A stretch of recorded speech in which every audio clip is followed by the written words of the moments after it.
Début de transmission, entre la Lune et la Terre. Salut à toutes et à tous. Aujourd'hui, en février 2024, avec les invités de la saison 1, on est resté bloqué sur la Lune. On voulait juste prendre une photo et revenir. On peut plus redécoller.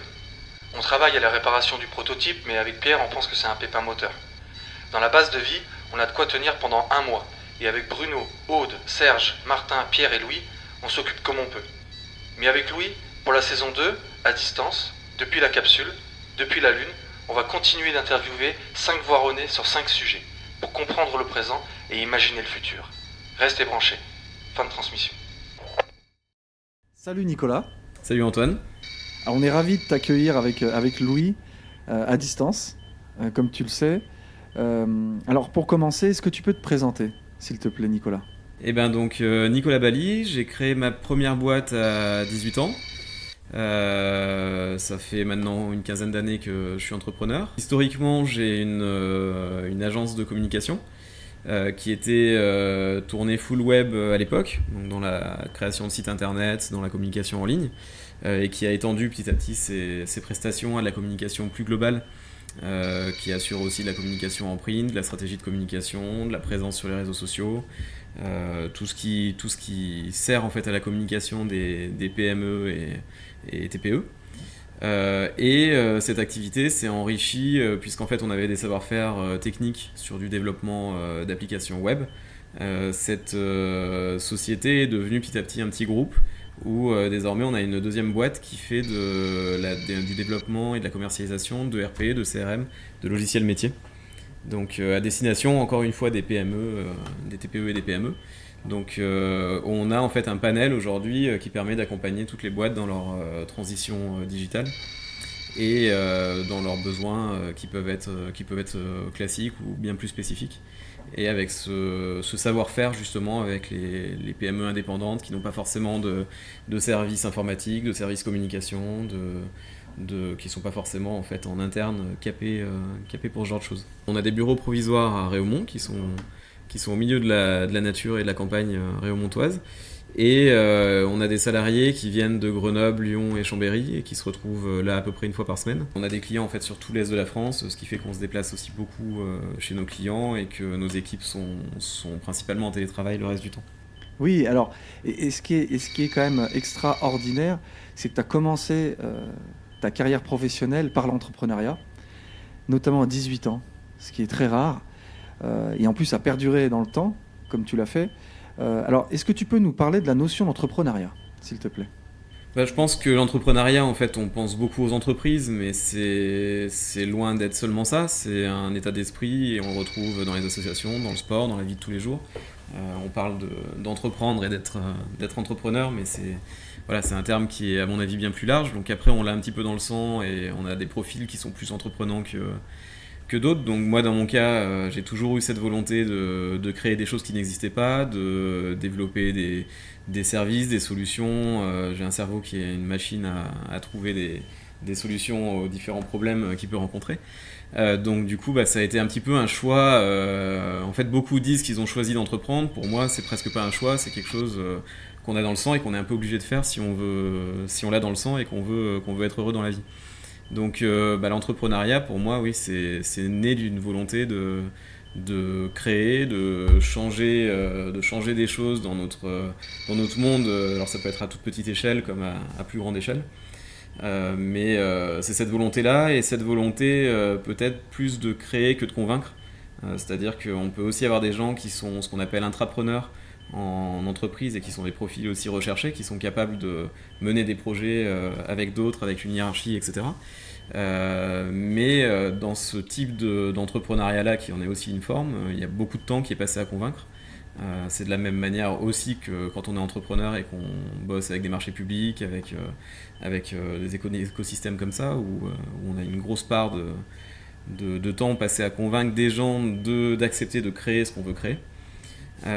Après quand on entreprend, effectivement j'ai commencé très jeune, donc quand on entreprend en partant vraiment de rien, là en fait ce qu'il faut convaincre c'est des clients de nous suivre, mais en tout cas on a une liberté complète sur l'établissement de services. Et après nous nos services on les a co-construits avec nos clients depuis maintenant une quinzaine d'années. Et du coup, en fait, on a malgré tout toujours un peu la main sur la direction qu'on veut donner à notre activité. Alors oui, effectivement, c'est vachement intéressant ce que tu dis, dans le sens où c'est un état d'esprit et c'est duplicable dans la société. Alors, entreprendre, pour toi, c'était effectivement plus une nécessité plus qu'un choix.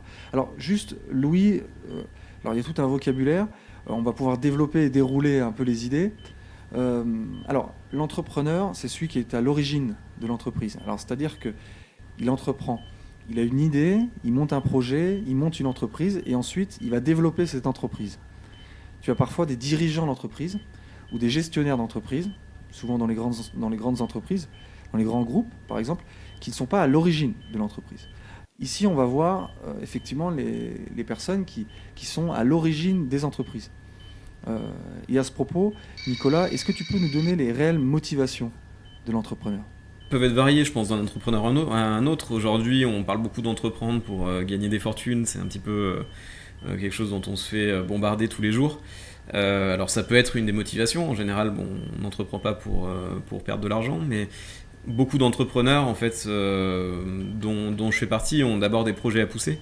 Et en fait, même s'il y a cette volonté effectivement d'avoir une rentabilité pour bien vivre et pour pouvoir pousser la boîte plus loin, c'est pas forcément la priorité en tout cas qui arrive. Après, on met un business model en face pour que ça fonctionne.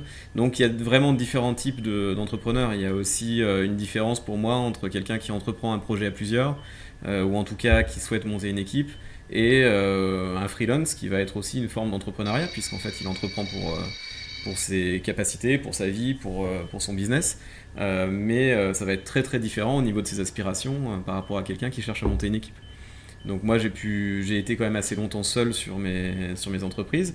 Maintenant on a un groupe de 7 personnes, donc un petit noyau qui s'est constitué au fil du temps, même si on était monté à une dizaine entre temps, et qu'aujourd'hui il faudrait plus qu'on soit à une dizaine ou une quinzaine.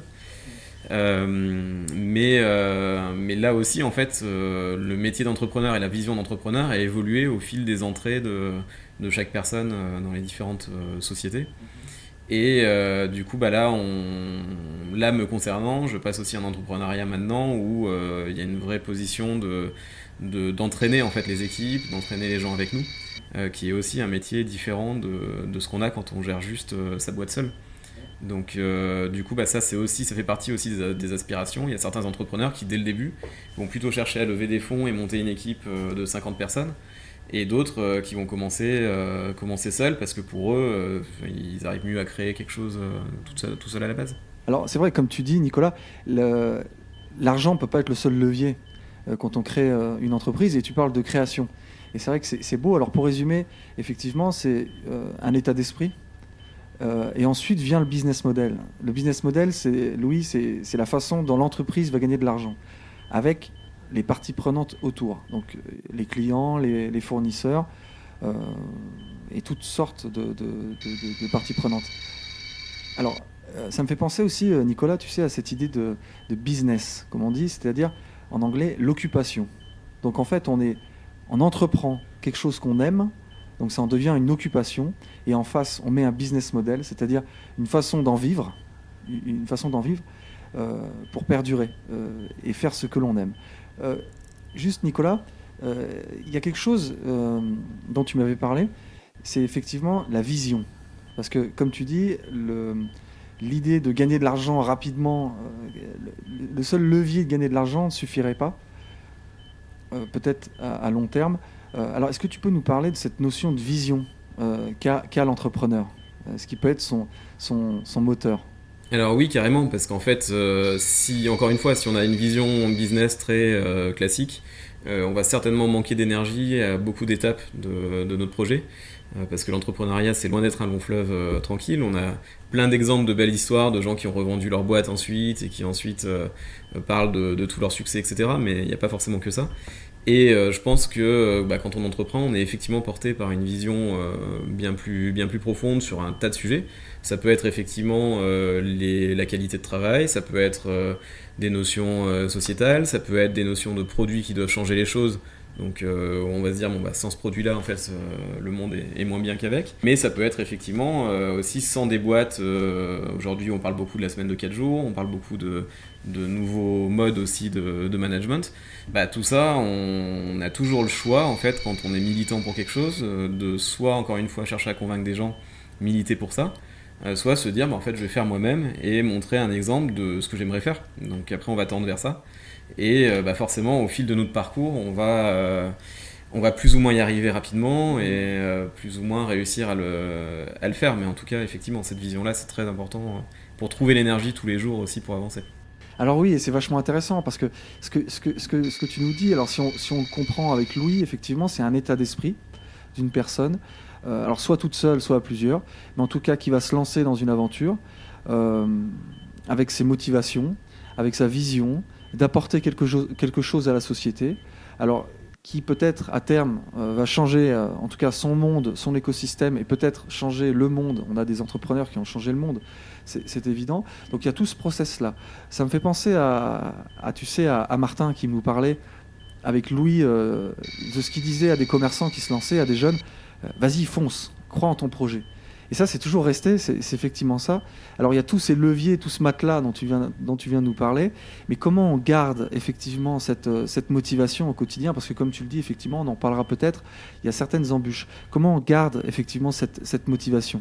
Bien sûr, il faut qu'en fait, soit l'idée soit ultra forte pour être assez source de motivation pour la mener à terme, soit que la façon dont on va réaliser cette idée soit ultra forte. Et ça, c'est vraiment très très important. C'est toujours une histoire d'énergie à déployer au quotidien. C'est sûr qu'on apprend aussi en entreprenant qu'une idée ne vaut rien tant qu'elle n'a pas été mise en place, tant qu'on n'est pas arrivé en fait au but d'une commercialisation, d'une diffusion. Encore une fois, suivant les types de structures et autres, les objectifs sont différents. Mais des idées, comme tu dis, on en a tous 1000 par jour. Enfin, beaucoup de gens en tout cas en ont 1000 par jour.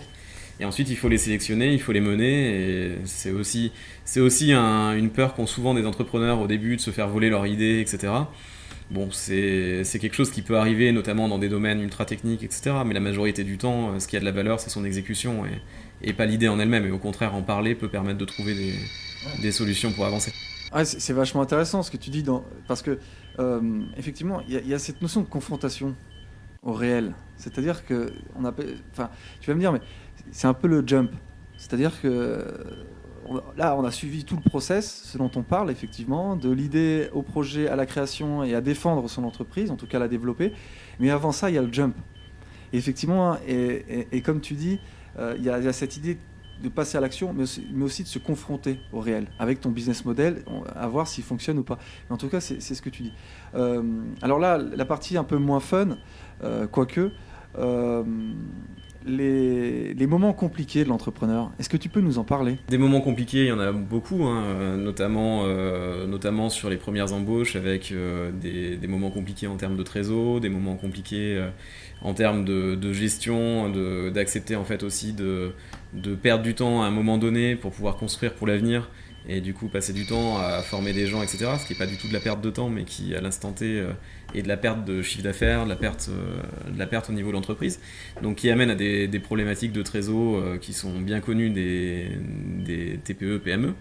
Et il y a des moments clés, bah forcément en tant qu'entrepreneur, on va être amené à vivre des choses qu'on aurait préféré pas vivre. Et là, effectivement, c'est très important de s'entourer. Et j'ai la chance d'être dans une activité où je travaille principalement avec des dirigeants, c'est-à-dire qu'on a en interlocuteur beaucoup de dirigeants, leurs équipes, mais souvent c'est des structures de taille modeste, donc qui n'ont pas forcément de gens dédiés à ce qu'on fait pour eux. Et du coup, bah, ça a permis aussi de constituer un réseau de clients qui sont pour certains devenus des amis, voire des amis très proches. Et j'ai toujours recherché effectivement des conseils, des avis, des choses comme ça. Et les entrepreneurs en général ne sont pas avares en transmission, en conseils et autres. Il y en a quelques-uns, forcément on peut penser un peu à de la concurrence ou des choses comme ça. C'est sûr que ça existe, mais en réalité la majorité des entrepreneurs sont plutôt enclins à donner des conseils et ne sont pas avares là-dessus. Et effectivement cette solidarité-là est très importante parce que ça permet aussi de voir ceux qui ont passé les étapes qu'on a passées, puisque souvent ces étapes sont quand même assez communes. Donc nous pour ça, c'est un petit peu comme quand on débute dans la vie, hein, on a des choses qui nous arrivent, notre premier amour, des choses comme ça, c'est des choses qui nous paraissent insurmontables quand ça s'arrête ou des choses comme ça, et puis en fait la vie est là et le temps est là, et quand on y repense, c'était des fois moins compliqué que ce qu'on a vécu après. Et donc d'avoir des gens comme ça autour de nous, ça nous permet de maintenir le cap, de gagner éventuellement beaucoup de temps. C'est sûr qu'aujourd'hui, le réseau que j'ai aujourd'hui et qui m'apporte effectivement beaucoup de conseils, de savoir-faire, si je l'avais eu à l'époque, tout serait forcément allé bien plus vite. Mais c'est quand même aussi un réseau qui a besoin aussi qu'on fasse nos preuves et qu'on avance par étapes et qui se constitue dans le temps. Donc il n'y a pas non plus de raccourci magique pour ça. Ouais, c'est vachement intéressant. Alors, comme tu dis, effectivement, il y a entrepreneur reconnaît entrepreneur. Et en fonction de la maturité du développement de chaque entreprise, il y a une certaine solidarité qui se met en place. Parce que comme tu l'as dit, effectivement, chacun passe par ces étapes-là. Alors, effectivement, il y a une certaine entraide qui se met en place. Je trouve ça magique. Alors, c'est pas en contradiction, mais on aurait aimé avoir ton point de vue avec Louis sur un phénomène qu'on voit sur les réseaux sociaux. Certains chefs de file, j'allais dire, poussent notamment les nouvelles générations à se lancer dans l'entrepreneuriat. Alors on a vu avec toi qu'effectivement c'est tout un cheminement, ça correspond à certains profils aussi. Et alors on voulait avoir ton point de vue là-dessus, sur ces chefs de file qui poussent beaucoup de jeunes générations à aller se mettre dans l'entrepreneuriat avec parfois une motivation qui est parfois simplement pécuniaire. Alors on voulait avoir ton avis là-dessus, qu'est-ce que tu en penses, Nicolas ? Effectivement, je pense qu'aujourd'hui, ceux qui incitent à ce type d'entrepreneuriat-là incitent beaucoup à ce qu'on appelle un peu les solopreneurs, hein, du solopreneuriat, avec des gens qui vendent des formations en ligne, des gens qui vendent du conseil. Alors c'est toujours marrant, quand certains vendent du conseil sans avoir eu d'expérience avant, on peut se poser un peu la question. Mais en tout cas, c'est des métiers qui, en tant que tels, ont un intérêt à exister. Ensuite, tout le monde ne peut pas les exercer, effectivement, il faut avoir un peu d'expérience derrière. Et ensuite, on ne peut pas non plus résumer toutes les activités à ça, puisqu'en fait, il y a aussi énormément de... Quand vous prenez votre voiture, c'est quelque chose qui ne pourra jamais être monté par un solopreneur seul. Donc il faut un entrepreneur qui peut mobiliser des fonds, mobiliser des gens, mobiliser un savoir-faire, etc. Et du coup, encore une fois, les activités sont différentes. Et demain, je ne pense pas que tout le monde puisse être entrepreneur, notamment parce que je ne pense pas que tout le monde en ait envie profondément. Et en fait, cette mode un petit peu d'inciter à l'entrepreneuriat et à montrer que les bons aspects, on va dire, de ce métier, et de ce mode de vie, qui est plus un mode de vie qu'un métier, ça me fait beaucoup penser à quand on incitait les gens à devenir traders à une époque. C'est-à-dire qu'il y a une dizaine d'années, c'était plus ça. On a vu aussi les limites de possibilité de faire des coups, on va dire, sur un certain nombre de choses, mais qui pour moi sont très différentes que de bâtir une entreprise et de bâtir vraiment un business long terme avec justement une vision, comme tu disais tout à l'heure. D'accord. Non, mais c'est bien d'en parler et que tu donnes ton point de vue là-dessus.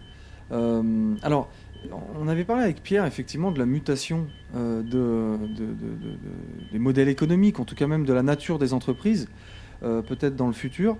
Alors, d'un côté, on a effectivement, alors je ne sais pas si c'est durable ou si c'est une tendance, comme tu le dis, effectivement, où on a peut-être effectivement des individus, en tout cas des personnes qui vont se diriger vers l'entrepreneuriat, l'indépendance, enfin en tout cas chercher cette indépendance-là.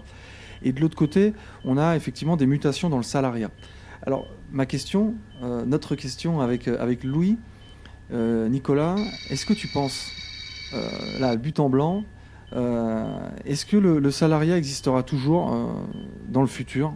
Alors toujours, ça veut tout et rien dire, mais en tout cas, dans les prochaines décennies.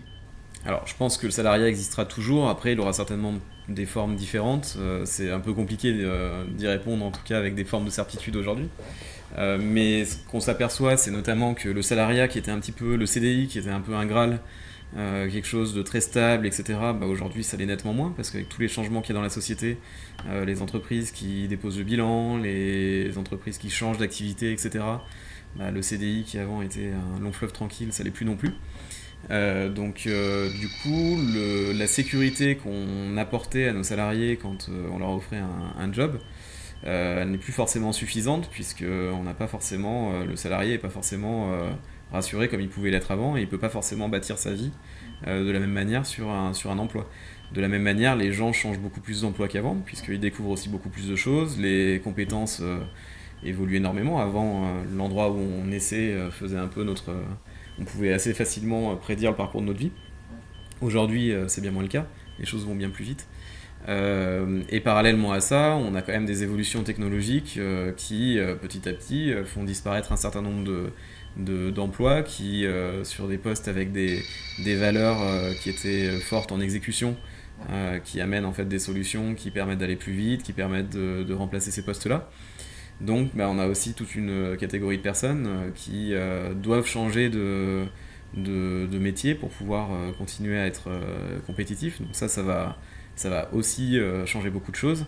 Et du coup, je pense que l'espèce de vision du plein emploi qui était un idéal poursuivi depuis des années, je suis pas sûr qu'il soit vraiment tenable aujourd'hui, puisque à force de faciliter, on va dire, les tâches techniques et autres, on a forcément besoin de moins de monde pour le faire. Donc je pense que la société va évoluer là-dessus, et en tout cas j'espère qu'elle va évoluer. On le voit aujourd'hui, il y a pas mal de boîtes qui expérimentent des choses là-dessus, et les gens recherchent dans le salariat autre chose que juste une source de salaire. Elles ont besoin de justement adhérer à une vision dont tu parlais tout à l'heure. On a besoin de bien plus le partager qu'avant. Avant, on peut parler d'ailleurs de la différence un peu entre un entrepreneur et un patron, comme on pouvait l'appeler avant. En fait, le patron, c'était quand même très vertical, très directif. Aujourd'hui, on est bien moins là-dessus. Et les boîtes qui performent le plus entraînent quand même leurs salariés, leurs collaborateurs avec eux. Et je pense que du coup, ça va forcément évoluer là-dessus. Et après, ça sera le collectif qui décidera un petit peu de ce qu'il veut donner comme direction à ça. On peut se dire que demain, les postes seront plus forcément des postes à temps plein, mais que la richesse produite sera peut-être plus importante, donc pourra être mieux redistribuée, avec des gens qui gagneront mieux leur vie et qui n'auront pas forcément besoin de travailler à temps plein. La question après, c'est est-ce que ça sera un peu des choix individuels qui se dirigeront vers ça ? Est-ce que ça sera des lois qui imposeront des choses là-dessus ? On est dans un pays avec énormément de charges sociales et de contributions sociales qui est imposée. Aujourd'hui, c'est un modèle. Il peut aussi exister d'autres modèles. Mais en tout cas, les gens vont devoir évoluer là-dessus, parce qu'en fait, les entreprises sont quand même au cœur de la vie de tout le monde. C'est quand même ce qui crée le PIB du pays. Aujourd'hui, on est dans un pays où l'éducation, la santé, etc. sont majoritairement financés par de la contribution obligatoire. Malgré tout, les services se dégradent de jour en jour, donc il va y avoir aussi des choix en global à faire pour que ces ressources soient mieux utilisées. Oui, alors comme tu dis, c'est passionnant. C'est passionnant parce qu'on se rend compte dans les prochaines décennies, effectivement, qu'il y aura énormément de défis à relever. Et ça, l'entrepreneur, sûrement, il est friand de ça. Alors, il y a des freins, tu as commencé à en parler. On a parlé un peu avec Pierre et aussi avec Bruno. Il y a effectivement cet aspect administratif qui ralentit parfois le développement de l'entreprise, alors administratif au sens large. Je voulais savoir quel était ton point de vue là-dessus. Alors oui, effectivement, ça, on se retrouve facilement dans un mur administratif, etc. Après, encore une fois, c'est aussi lié à ce dont on parlait avant, sur le fait d'inciter les gens à entreprendre, etc. Pour moi, il y a un parallèle à faire, c'est qu'aujourd'hui, en France, ce qui est réel, c'est que c'est ultra facile de créer une entreprise. Administrativement, c'est très facile de se déclarer, de créer sa boîte, c'est pas du tout un problème. Ensuite, tout change. C'est-à-dire que là, par contre, ensuite, que ce soit au niveau des déclarations, que ce soit au niveau encore plus quand on a des salariés, de tout ce qui est obligatoire autour, etc., on est face à une lourdeur administrative qui ne cesse de croître. On est accompagné par nos experts comptables en général là-dedans, qui sont bien souvent peu rémunérés pour ça, ou pas du tout. C'est aussi un métier qui est énormément en train de changer, donc qui est compliqué aussi là-dessus. Mais en tout cas, on est dans une jungle administrative, qui est une jungle administrative qui est très bloquante à la fois pour créer des emplois, à la fois pour mener des projets. Donc si on veut effectivement changer notre société, il va falloir aussi changer tout ce qui est administratif autour de ça. Et les solutions, je pense qu'elles existent, mais qu'on a des gens qui prennent des décisions en étant déconnectés de la réalité des entreprises. Donc, mais ça, effectivement, pour le changement sociétal qu'on veut avoir, ça va être important de le changer. Et au niveau de la responsabilité des entreprises, c'est sûr que pour moi, en fait, la personne qui a le plus de pouvoir aujourd'hui est le consommateur. Et juste derrière, c'est l'entreprise, je pense. À côté de ça, on a effectivement des satellites comme les médias et autres qui ont beaucoup d'influence et qui peuvent donner aussi des directions. Mais dans tous les cas, c'est ces deux acteurs-là, c'est les entreprises et les consommateurs qui créent vraiment la richesse. Alors effectivement, si on comprend bien, Nicolas, c'est de se dire effectivement que la lourdeur administrative freine un des propulseurs principaux, si ce n'est majeur, qui est l'entreprise. Et effectivement, il y a un dérèglement de la société. Alors, c'est pas lié qu'à ça, effectivement, mais en tout cas, c'est une lourdeur. Toi qui es passionné de technologie, ton cœur de métier est effectivement basé sur la technologie, notamment via les systèmes d'information et autres.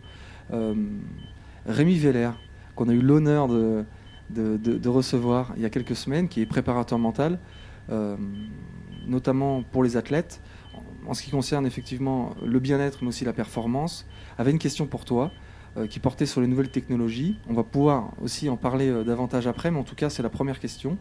On a parfois tendance à penser que la technologie, elle amène aujourd'hui beaucoup de divertissement. Mais sa question était la suivante: comment la technologie va pouvoir contribuer à l'épanouissement profond de l'être humain? Voilà sa question. Et voilà, à savoir ce que tu en penses, notamment de l'apport de la technologie, notamment dans la société, et notamment son rapport à l'humain.